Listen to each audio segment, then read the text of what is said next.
तो आज हम एक ऐसी समस्या पर बात करने जा रहे हैं जो बढ़ती जा रही है और काफी लोगों पर असर डाल रही है। जी हाँ, हम बात कर रहे हैं फोन हैकिंग की। देखिए, हमारा फ़ोन अब सिर्फ एक डिवाइस नहीं रहा, ये एक तरह से हमारी डिजिटल पहचान है।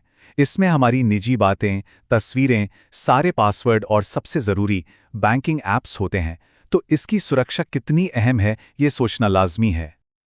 और हाँ, इस पूरी बातचीत का मकसद किसी को डराना बिल्कुल नहीं है। हमारा लक्ष्य तो बहुत आसान है कि हम सब जागरूक रहें, शांत रहें और सुरक्षित रहें। क्योंकि अगर सही समय पर समझदारी से काम लिया जाए तो स्थिति को काबू में लाया जा सकता है। तो चलिए शुरू करते हैं पहले हिस्से से। देखिए, एक हैक हुए फ़ोन के जो संकेत होते हैं वो हमेशा एकदम साफ साफ नहीं दिखते, लेकिन हाँ, कुछ ऐसी बातें हैं जिन पर ध्यान देना बहुत ज़रूरी है। तो सवाल ये उठता है कि आखिर पता कैसे चले कि फ़ोन में कुछ गड़बड़ है। आइए इसके कुछ आम लक्षणों को समझते हैं।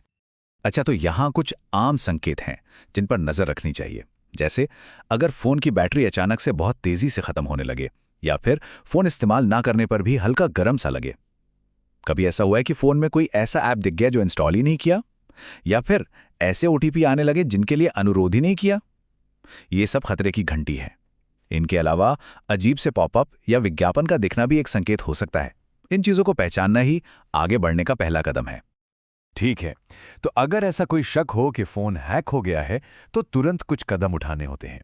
आइए इन कदमों को एक एक करके समझते हैं। स्थिति को काबू में लाने के लिए ये एक आसान 5 कदमों की योजना है। सबसे पहला काम, फ़ोन को नेटवर्क से डिस्कनेक्ट करना। फिर किसी भी अनजान या संदिग्ध ऐप को हटाना। इसके बाद फ़ोन को अच्छी तरह से स्कैन करना है। और हाँ, सारे ज़रूरी पासवर्ड बदलने हैं। और अगर इन सब से भी बात न बने तो आखिरी विकल्प है फ़ोन को रीसेट करना। सबसे पहला और सबसे सबसे ज़रूरी कदम, अपने फ़ोन का इंटरनेट कनेक्शन बंद करना। इसके लिए तुरंत फ्लाइट मोड ऑन कर दे। इससे क्या होगा? सारा इंटरनेट एक्सेस एकदम से बंद हो जाएगा और हैकर का आपके फ़ोन से संपर्क टूट जाएगा। ये कदम बहुत बहुत ज़रूरी है। याद रखें, जो फ़ोन हैक हुआ है उससे पासवर्ड नहीं बदलने हैं। किसी दूसरे सुरक्षित कंप्यूटर या फ़ोन का इस्तेमाल करें और अपने ईमेल, बैंक और सोशल मीडिया अकाउंट के पासवर्ड तुरंत बदल दें। अब आते हैं सबसे ज़रूरी विषय पर, अपने पैसों की सुरक्षा। यह समझना बहुत महत्वपूर्ण है कि आपको अपने बैंक से कब संपर्क करना चाहिए। अगर पैसों के गलत इस्तेमाल का कोई भी संकेत दिखे, जैसे कोई ऐसा ट्रांजैक्शन जो आपने नहीं किया, तो बिना एक पल भी गंवाए तुरंत अपने बैंक को सूचित करें। बैंक से आप इन खास चीज़ों के लिए अनुरोध कर सकते हैं। पहला, किसी भी संदिग्ध गतिविधि की रिपोर्ट करें। दूसरा, अपने डेबिट और क्रेडिट कार्ड को ब्लॉक करवाएं।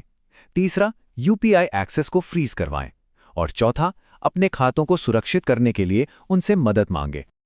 एक मूल मंत्र है जिसे हमेशा याद रखना चाहिए: हमेशा रुकें, सोचें और फिर पुष्टि करें। ठीक है, तो तत्काल समस्या से तो निपट लिया, लेकिन अब आगे भविष्य में खुद को सुरक्षित रखने के लिए कुछ अच्छी आदतें बनाना बहुत जरूरी है। देखिए, सुरक्षित और जोखिम भरी आदतों में एक साफ अंतर होता है। एक तरफ अच्छी आदतें हैं, जैसे हमेशा भरोसेमंद ऐप स्टोर का ही इस्तेमाल करना, मजबूत पासवर्ड बनाना और फ़ोन के सॉफ्टवेयर को हमेशा अपडेट रखना। वहीं दूसरी तरफ कुछ जोखिम भरी आदतें हैं, जैसे अनजान लिंक पर क्लिक कर देना या सार्वजनिक वाईफाई को बिना वीपीएन के इस्तेमाल करना। इनसे बचना जरूरी है। तो आज की इस पूरी चर्चा का सार यही है, तकनीक से डरने की बिल्कुल जरूरत नहीं है, बस सूचित रहना है, सतर्क रहना है। जानकारी ही बचाव है। याद रखिए, फोन हैक होना एक परेशानी वाली बात हो सकती है, लेकिन अगर हम सतर्क रहें और छोटे छोटे संकेतों को नज़रअंदाज ना करें तो सुरक्षित रहना मुमकिन है। इस जानकारी को अपने परिवार और दोस्तों के साथ भी साझा करें ताकि वे भी सुरक्षित रह सकें। हमारे साथ जुड़ने के लिए धन्यवाद। सुरक्षित रहें, सतर्क रहें।